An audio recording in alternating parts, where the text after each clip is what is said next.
우리는 하나님으로 살아가는 백성들입니다. 그러니 여러분들 정말 삶의 그 자리에서 우리와 함께 하시며 우리를 붙드시는 그 주님을 늘 찾으시면서 구하시는 저와 여러분이기를 주님의 이름으로 축복합니다. 찾아보면 주님이 이미 계십니다. 우리가 주님을 구하면요, 주님은 이미 우리 삶 속에 가장 그 깊은 곳에 이미 와 계시다라는 것을 알 수 있습니다.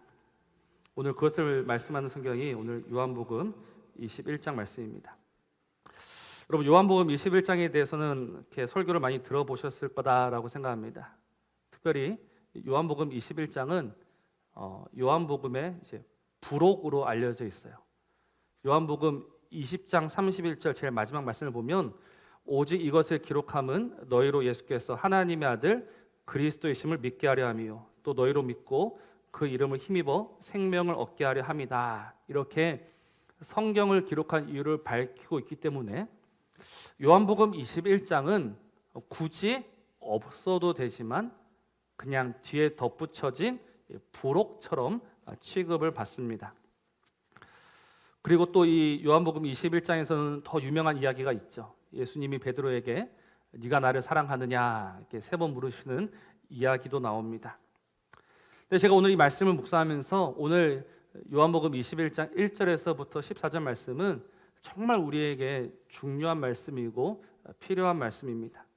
부록처럼 붙어있는 성경이 아니고 마땅히 있어야 될 하나님의 말씀임을 깨닫습니다.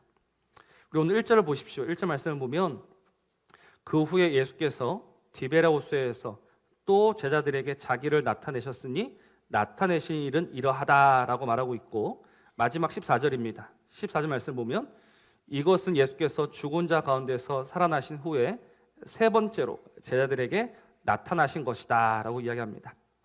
그러니까 주님이 3번째로 제자들에게 나타나신 겁니다.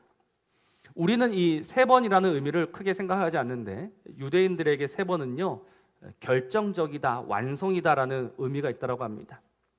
그래서 랍비들이 당신이 사람을 용서할 때 몇 번까지 용서해야 되냐라고 가르치냐면 랍비들은 3번만 용서하면 된다고 합니다.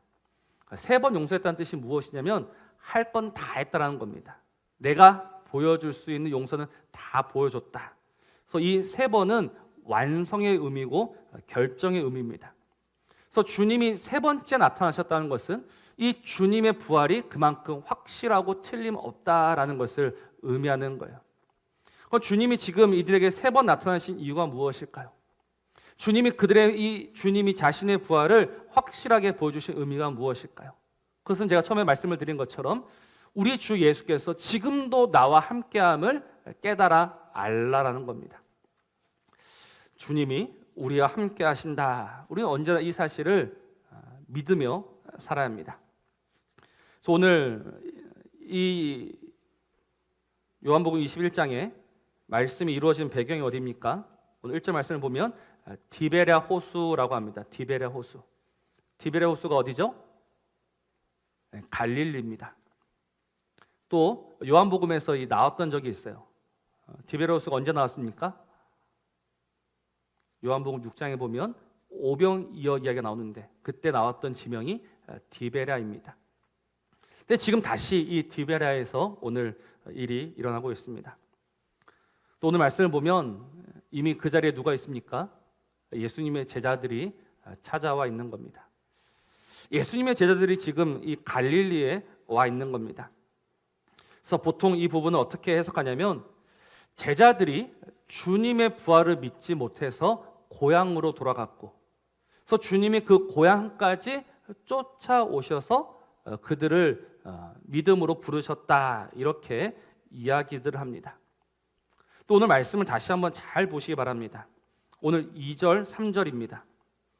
시몬 베드로와 디두모라 하는 도마와 갈릴리 가나 사람 나다나엘과 세베대 아들들과 또 다른 제자들이 함께 있더니 시몬 베드로가 나는 물고기 잡으러 가노라 하니 그들이 우리도 함께 가겠다 하고 나가서 배에 올랐으나 그날 밤에 아무것도 잡지 못하였다.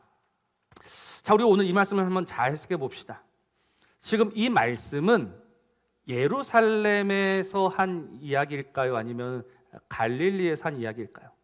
무슨 말이냐면 제자들이 분명히 예루살렘에서 예수님을 만났지 않았습니까?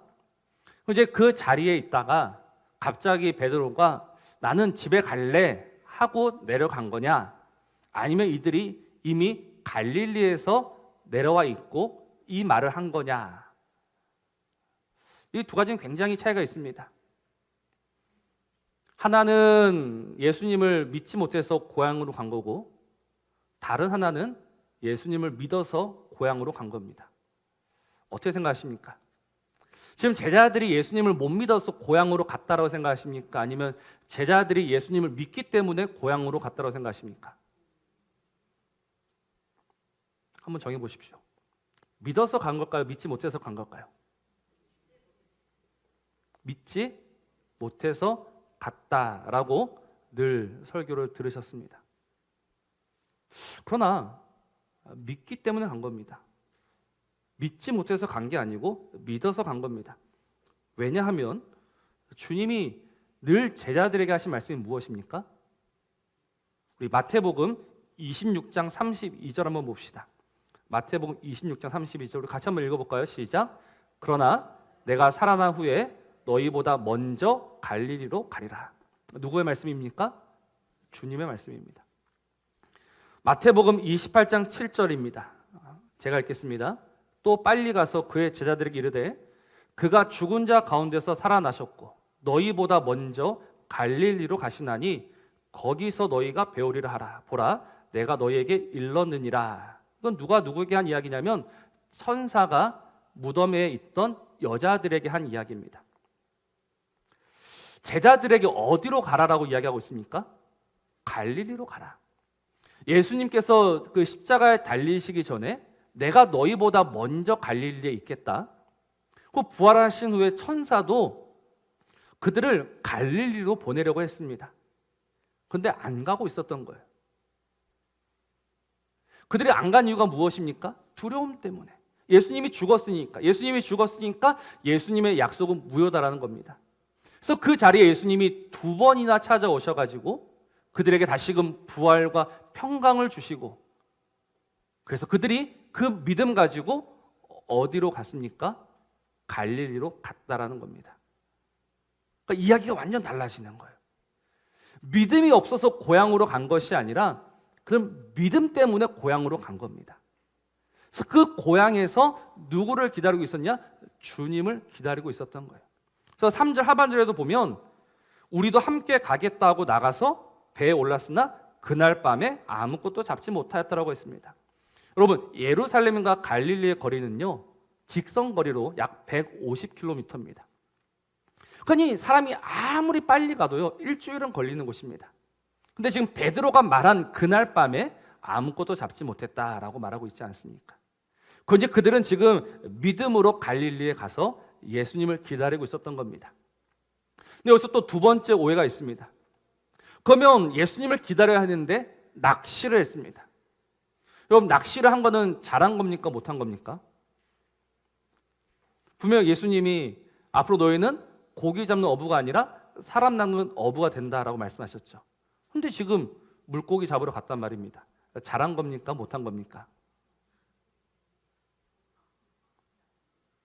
못한 것 같은데 알고 보면 잘한 겁니다. 오늘 제가 드리고 싶은 이야기가 바로 이 부분에 있습니다. 여러분, 낚시하는 행위가 잘못됐을까요? 낚시하는 행위는요 아무런 문제가 없습니다. 얼마든지 낚시할 수 있어요. 그래서 예수님 오셔가지고 야 너희들 왜 낚시했냐라고 그들을 꾸짖으셨습니까? 아니면 오히려 그들에게 많은 물고기를 주셨습니까? 많은 물고기를 주셨지 않습니까? 그러니 낚시하는 행위에는 아무런 문제가 없습니다. 그러니까 예수님을 믿는다라고 해서 내가 예수님을 믿고 나서는 아무것도 하지 말고 나는 오직 거룩한 일만 해야 된다라는 생각은요 잘못된 겁니다. 여러분, 사도 바울의 직업이 뭡니까? 텐트 만드는 사람이었습니다. 그가 예수 그리스도를 믿고 나서 복음을 전할 때 자신의 업을 그만두었습니까? 그렇지 않습니다. 그는 더 열심히 자신의 일을 했습니다. 그러니까 얼마든지 우리는 일도 할 수 있고 저일도 할 수 있고 낚시도 할 수 있는 겁니다. 근데 문제가 무엇이냐면 낚시를 했는데 무엇이 안 된다? 한 마리도 잡지 못했다라는 거예요. 자, 낚시를 했는데 한 마리도 잡지 못했다라는 것은 무엇을 의미하냐면 이제 예수 그리스도 없이는 아무것도 할 수 없다라는 것을 의미합니다. 그럼 반대로 이야기하면 이제 예수 그리스도를 믿으면 무엇을 할 수 있다? 모든 것을 할 수 있다라는 게 되는 거예요. 그러니까 우리가 오늘 이 진리를 알아야 되는 겁니다. 내가 정말 이 낚시 때문에 주님을 놓치는 것이 아니라 오히려 이 낚시라는 행위를 통해서도 내게 능력 주시는 분이 누구이신 줄 안다면 우리는 얼마든지 크고 놀라운 은혜를 경험할 수 있습니다.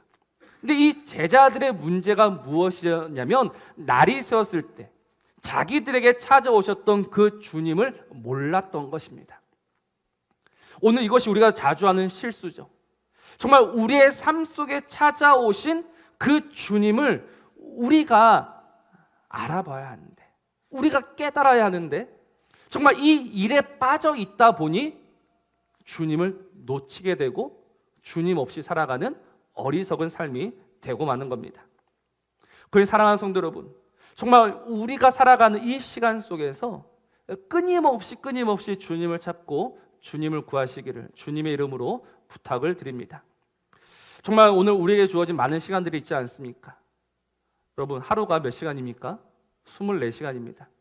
그럼 일주일은 168시간입니다. 여러분, 그 시간 속에서 과연 주님을 얼마나 찾고 계십니까? 우리는 보통 이 주일날 예배하는 1시간, 이 1시간은 주님을 찾는데 나머지 167시간은 무엇을 하십니까? 저는 이 일주일에 하나님을 예배하는 1시간도 중요하지만 나머지 시간, 그 167시간도요 여전히 하나님을 구하고 하나님을 찾는 시간이 되어야 하는 줄로 믿습니다. 이 시간과 그 시간은 다른 시간이 아닙니다. 우리는 우리의 모든 삶 속에서 하나님을 구하는 자가 되어야 합니다. 그래서 하나님을 만나는 자가 되어야 합니다. 근데 어떻게 해야 하나님을 만날 수 있을까? 오늘 말씀 우리에게 굉장히 중요한 진리를 가르쳐 줍니다. 어떻게 해야 하나님을 만날 수 있느냐? 바로 하나님의 말씀에 순종함으로 우리는 하나님을 만나게 되는 겁니다. 오늘 5절을 보십시오. 예수께서 이르시되 얘들아 너희에게 고기가 있느냐? 대답하되 없나이다. 6절 이르시되 그물을 배 오른편에 던지라. 그리하면 잡으리라 하시니 이에 던졌더니 물고기가 많아 그물을 들 수 없더라라고 했습니다. 예수님께서 그 밤새 수고하고 한 마리도 잡지 못했던 제자들에게 무엇을 말씀하시냐? 배 오른편에 던져라라고 하십니다. 배 오른편. 여러분, 제자들이 물고기를 잡으면서 밤새 수고하면서 오른편에 던져봤을 것 같습니까? 안 던져봤을 것 같습니까? 당연히 던졌겠죠. 그 제자들이 가장 능숙한 어부들인데 한쪽에만 던졌을까요? 왼쪽에만 던졌을까요? 그렇지 않습니다. 왼쪽이 안 되면 오른쪽으로 하고 오른쪽으로 안 되면 뒤로 가고 뒤가 안 되면 앞으로 가는 것이 낚시의 기본입니다. 근데 주님께서 오른편에 던지라라고 하셨을 때 그 오른편은 내가 이미 수없이 던져봤던 그 자리라는 겁니다. 그래서 우리 같으면 무엇이라고 대답하냐면 주님, 내가 이미 그 자리에 수없이 던져보았습니다라고 말할 수도 있습니다. 그러나 수없이 던져보았지만 그러나 주님께서 말씀하시니 다시 던져보는 것, 다시 순종하는 것, 이 순종함을 통해서 우리는 주님을 만나게 되고 주님을 깊이 경험하게 되는 겁니다. 사랑하는 성도 여러분, 도대체 순종이란 무엇입니까? 순종이라는 것, 죄송합니다. 우리 자리에 앉은 청년 이름이 순종이라 가지고 잘 안 웃는 청년도 갑자기 그렇습니다. 순종이란 무엇입니까? 순종은요, 내가 하고 싶은 걸 하는 게 순종일까요? 내가 하기 싫은 거 하는 게 순종일까요? 하기 싫은 거 하는 게 순종입니다. 하고 싶은 거 하는 거는요, 그냥 내 마음대로 하는 겁니다. 근데 하나님이 오늘 우리에게 명하시는 것들이 있습니다. 하나님 우리에게 말씀하시는 것들이 있습니다. 그 말씀을 가만히 듣고 있다 보면 하고 싶지 않아요. 하고 싶은 마음이 없습니다. 하기 싫습니다. 그런데 하는 것이 순종입니다. 여러분들, 오늘 우리는 도대체 하나님을 어떻게 믿고 있습니까? 우리는 하나님을 내가 믿기 편한 방식대로 믿고 있습니다. 내 마음에 좋으면 하고 내 마음에 조금이라도 거슬리면 버리고 있습니다. 여러분, 그건 순종이 아닙니다. 순종은요, 내가 정말 하기 싫을 때 그러나 하나님의 말씀에 의지하여 그 배 오른편에 다시 던지는 것이 순종인 줄로 믿습니다. 그래서 하나님이 끊임없이 우리에게 말씀하실 때 하는 겁니다. 여러분, 집에 들어가면 누가 있습니까? 집에 들어가면 누가 있습니까? 가족, 멍멍이도 있고 가족이 있습니다. 여러분, 가족이 있습니까? 왼수가 있습니까? 집에 들어가면 가족이 기다리고 있습니까? 왼수가 기다리고 있습니까? 가족이 있을 수도 있고 왼수가 있을 수도 있겠죠. 근데 그때마다 주님의 말씀을 생각해 봅니다. 주님이 뭐라고 하십니까? 정말 죄송하지만 아내들이여 남편에게 순종하기를 뭐 하듯 하라? 죽게 하듯 하라. 아멘이십니까? 왜 안 하세요? 네. 남편들은 어떻게 해야 합니까? 남편들은 아내 사랑하기를 자신의 목숨처럼 사랑해라. 안 되지 않습니까? 부딪히지 않습니까? 그런데 해야 하는 겁니다. 그래서 정말 내가 하기 싫은 마음 부여잡고 하나님의 말씀에 순종할 때 바로 그 자리에 나와 함께 하시는 그 주 예수 그리스도를 만나게 되는 겁니다. 주님이 그 자리에서 오늘 우리에게 끊임없이 말씀하고 기다려주고 계셨음을 그때서야 비로소 알게 되는 겁니다. 그래서 이 제자들이 정말 주님을 만나고 싶어서 갈릴리까지 왔습니다. 사실 갈릴리에 오고 싶지도 않았을 거예요. 근데 왔어요. 왔는데 주님이 보이지 않습니다. 그래서 주님 어떻게 해야 됩니까? 라고 모르고 있을 때 주님이 그들에게 오셔서 말씀하셨고 그 주님의 말씀에 순종함으로 말미암아 그들은 다시금 나를 사랑하시고 나를 붙드시는 그 주님을 만날 수 있었다는 겁니다. 특별히 오늘 저는 이 5절 말씀에서 큰 은혜를 받습니다. 예수께서 이르시되 얘들아 너희에게 고기가 있느냐? 여기서 이 얘들아라는 말이 들리십니까? 이 얘들이란 말은 어린 아이들을 부를 때 쓰는 말입니다. 여러분 파이디온이라고 들어보셨죠? 아주 꼬맹이를 말한 겁니다. 그 엄마 아빠가 아주 어린 자녀를 부를 때 쓰는 말이 바로 이 얘들아입니다. 근데 주님이 오늘 이 제자들을 어떻게 부르고 계시느냐? 얘들아라고 부르고 계시는 거예요. 그 애들을 나무라지 아니하시고 그들을 위해서 무엇을 준비하고 계셨습니까? 식사도 준비하고 계십니다. 그리고 그들에게 와서 먹으라라고 하십니다. 그래서 오늘 13절 말씀 보면 예수께서 가셔서 떡을 가져다가 그들에게 주시고 생선도 그와 같이 하시니라. 제가 오늘 설교를 시작하면서 이 자리가 어느 자리라고 말씀을 드렸습니까? 오병이어의 역사에 있었던 자리로 말씀을 드렸습니다. 오병이어에서 그들은 배웠습니다. 사람은 떡으로 사는 것이 아니라 하나님의 말씀으로 살아야 하는 줄 배웠습니다. 그런데 그 뒤에 무슨 일이 있습니까? 실패했지 않습니까? 넘어졌지 않습니까? 다 주님을 부인하고 떠났지 않습니까? 그래서 그 실패한 제자들에게 주님이 오셔서 다시금 먹이시고 다시금 그들을 돌보시면서 다시금 세워내시는 겁니다. 얘들아 라고 부르시면서 말입니다. 여러분, 우리가 오늘 주님을 만날 수 있고 주님을 경험할 수 있는 이유는 그 주님이 우리를 포기하지 아니하시고 끊임없이 우리에게 오시기 때문입니다. 그러니 그 주님이 오늘도 우리에게 오셔서 말씀하시는데 우리가 어떻게 그 주님을 모른다 할 수 있으며 우리가 어떻게 그 주님을 구하지 않으며 우리가 어떻게 그 주님 없이 살아갈 수 있단 말입니까? 여러분, 얼마든지 많은 일들 하셔도 됩니다. 여러분들이 하시고 싶은 일들 하시면 됩니다. 그러나 그 많은 일들 가운데서 반드시 내 삶 속에 찾아와 역사하시고 말씀하시는 주님이 임재하신다는 것을 믿고 그 주님께 우리의 마음을 내어드리는 저와 여러분이기를 주의 이름으로 축복합니다. 그러면 우리의 삶이 달라지게 됩니다. 우리의 삶이 다시 한번 희망이 소망이 가득 차게 되는 겁니다.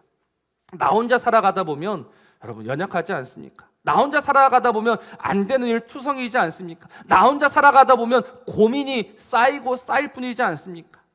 그러나 바로 그 삶의 자리에 주님이 계심을 믿는다면, 그래서 그 주님이 나에게 오셔서 오늘 우리의 삶을 책임지심을 믿는다면 우리는 넘어져도 감사요, 일어섬도 감사요, 쓰러짐도 감사요, 우리가 하루를 살아갈 수 있음이 감사가 되는 겁니다. 오늘 우리의 하루가 어떤 하루겠습니까? 하나님이 오늘 우리에게 주신 이 하루가 도대체 어떤 하루입니까? 하나님의 가장 큰 선물인 줄로 믿습니다. 하나님의 은혜인 줄로 믿습니다. 하나님의 은혜와 선물로 가득한 것이 오늘 하루인 줄로 믿습니다. 그런데 우리는 그 주를 보지 못해서, 그 주님을 만나지 못해서 오늘 이 하루를 원망으로 채워가고 있습니다. 불평으로 채워가고 있습니다. 눈물로 채워가고 있습니다.